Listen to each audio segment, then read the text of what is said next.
तो चलिए आज भारत की राजनीति में आए एक बहुत बड़े बदलाव को समझते हैं। एक वक्त था जब एक ही पार्टी सरकार नहीं बल्कि ऐसा लगता था कि पूरा का पूरा सिस्टम ही वही है। और फिर आज का दौर आया जहां हवा का रुख काफी बदल चुका है। आइए इस पूरी कहानी को परत दर परत समझते हैं।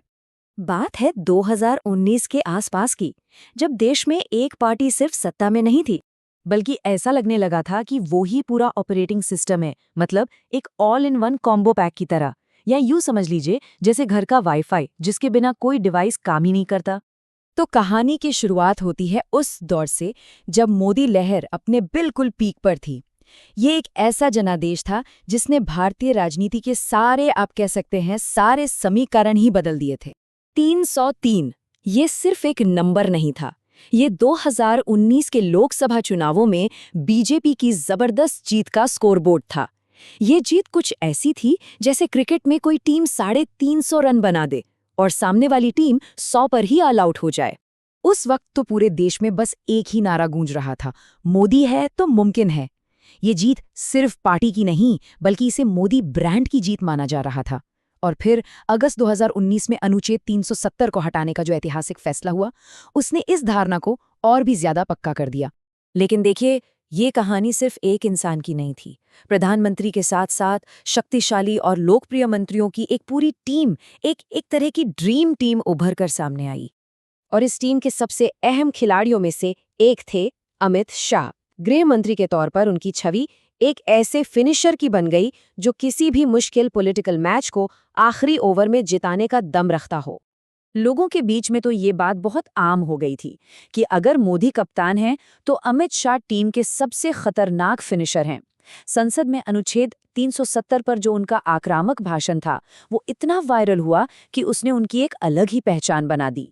फिर आते हैं नितिन गडकरी, जिन्हें लोग डेवलपमेंट मशीन कहने लगे। उनकी पहचान बन गई देश में बन रही चौड़ी चौड़ी सड़कें और हाईवे। स्क्रीन पर जो लाइन लिखी है वो उनकी लोकप्रियता को बहुत अच्छे से दिखाती है। एक किस्सा तो इतना मशहूर हो गया कि दुबई के प्रिंस ने कहा था, नितिन गडकरी को 6 महीने के लिए दुबई एक्सपोर्ट कर दो। अब ये मजाक था या सच, वो एक अलग बहस है, लेकिन इस एक लाइन ने उनकी छवि को और बड़ा बना दिया। कमाल की बात तो ये थी कि विपक्ष के नेता भी उनके काम की तारीफ करते थे।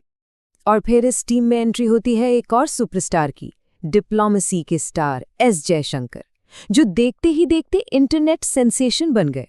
रूस यूक्रेन युद्ध के दौरान एक प्रेस कॉन्फ्रेंस में दिया गया उनका ये बयान रातों रात वायरल हो गया। उनका वो शांत अंदाज और तीखे जवाब, उसने उन्हें सोशल मीडिया का हीरो बना दिया। लोगों ने कहा, भाई ये तो सीधा माइक ड्रॉप मोमेंट था। तो सब कुछ एकदम परफेक्ट लग रहा था। ऐसा लग रहा था कि बीजेपी का पॉलिटिकल इंजन फुल स्पीड में दौड़ रहा है और सामने कोई ब्रेकर है ही नहीं। लेकिन तभी कहानी में एक बहुत बड़ा मोड़ आता है। एक ऐसे खिलाड़ी की वापसी होती है जिसे लगभग सबने खेल से बाहर मान लिया था। मगर सोचिए, तब क्या होता है जब कोई ऐसा खिलाड़ी खेल में लौट आता है जिसे सबने राइट ऑफ कर दिया हो। और यहीं से भारत जोड़ो यात्रा की शुरुआत होती है। लगभग 4000 किलोमीटर। ये राहुल गांधी की भारत जोड़ो यात्रा की दूरी थी, और वो भी पैदल। शुरुआत में तो इसे किसी ने ज्यादा गंभीरता से नहीं लिया, लेकिन धीरे धीरे सोशल मीडिया पर यात्रा की तस्वीरें और वीडियो वायरल होने लगे। और बस यहीं से पूरा नैरेटिव यानी कहानी का रुख बदलना शुरू हो गया। राहुल गांधी और मीडिया को लेकर लोगों की जो धारणा थी वो धीरे धीरे बदलने लगी। स्क्रीन पर दो अलग अलग तस्वीरें दिख रही हैं, है ना? एक तरफ 2014 के बाद सोशल मीडिया पर बनाई गई वो मीम वाली इमेज, और दूसरी तरफ यात्रा के दौरान जमीन पर लोगों से मिलते जुलते एक गंभीर नेता की छवि। इस बदलाव ने एक बड़ा सवाल खड़ा कर दिया। क्या वो पुरानी छवि जानबूझकर बनाई गई थी? इस बदलते हुए नैरेटिव का असर भी दिखने लगा। जो सरकार और जो नेता कुछ साल पहले तक अजेय लग रहे थे, अब उन्हीं पर सवाल उठने शुरू हो गए। 2024 के चुनाव नतीजे जब आए तो दो तरह की बातें होने लगी। एक तरफ ये तर्क था कि भाई बीजेपी ने सरकार तो फिर बना ली, इसका मतलब जनता का समर्थन अभी भी है। लेकिन दूसरी तरफ ये कहा गया कि सीटें जो कम हुई हैं वो बताती हैं कि 2019 वाली मोदी लहर अब कमजोर पड़ रही है। और देखिए, इस नए राजनीतिक माहौल में उन्हीं सुपरस्टार नेताओं पर सवाल उठने लगे जिन्हें पहले कोई छू भी नहीं सकता था।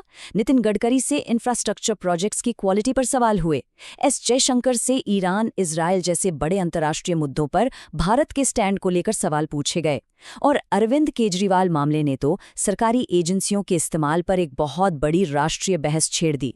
तो इन सब घटनाओं ने मिलकर देश में एक बिल्कुल नया और पहले से कहीं ज्यादा जटिल एक पॉलिटिकल बैटलफील्ड तैयार कर दिया है, जिसका भविष्य अभी अनिश्चित है। सच कहूं तो राजनीति की ये नई हकीकत कुछ यूट्यूब एल्गोरिदम जैसी हो गई है।